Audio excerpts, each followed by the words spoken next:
Contract Act definition: an agreement between private parties creating mutual obligations enforceable by law. The basic element required for the agreement to be legally enforceable contract are mutual assent expressed by a valid offer and acceptance, adequate consideration, capacity, and legality. In some states, element of consideration can be satisfied by a valid substitute. Possible remedies for breach of contract include general damages, consequential damages, reliance damages, and specific performance.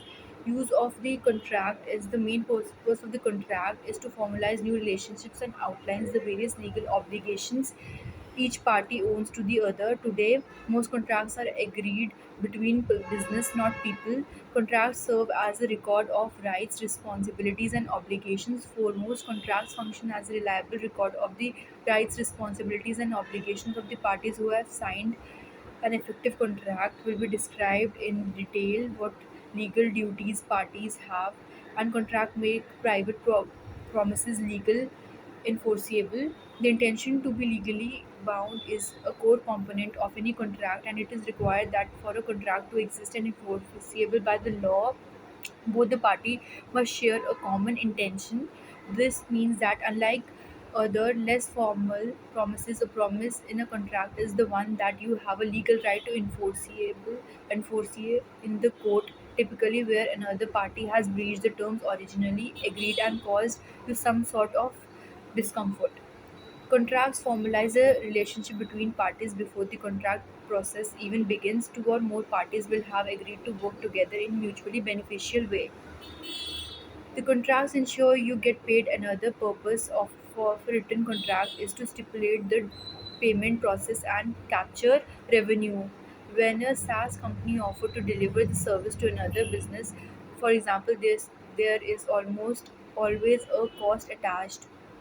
Contracts provide an opportunity to increase revenue. Many business can also be used as a contract as an opportunity to generate higher revenue. This is commonly achieved in two ways: by negotiating contract terms to increase the value, B by making the contract process more efficient.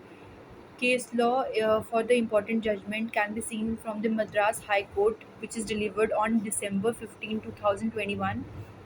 The court explained the circumstances under which the aggrieved party is entitled to compensation damages and restitutory damages, respectively. In the case of eMerge Tech Global Services Limited, the plaintiff company had moved the High Court against its former employer for the violation of certain non-disclosure and non-compete agreements. While the court accepted the plaintiff's submission that the confidentiality and non-solicitation clauses in the letter of the appointment binds the first defendant, there were certain reservations made about the applicability of the non-compete clause insofar as the non-compete clause is concerned.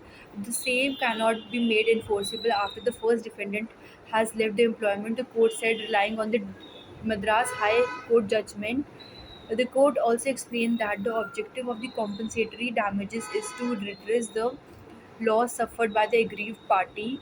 Restitutory damages, on the other hand, are aimed to ensure fair distribution of the gains made by the defaulting party at the expense of the aggrieved party. The court pointed out that compensatory damages can be awarded only when the damages are identifiable in the normal process. While examining the plea for the damages, the court observed that the first defendant had caused a compensatory loss of Rs 96 lakhs to the plaintiff by soliciting one of the primary clients, PI Holdings.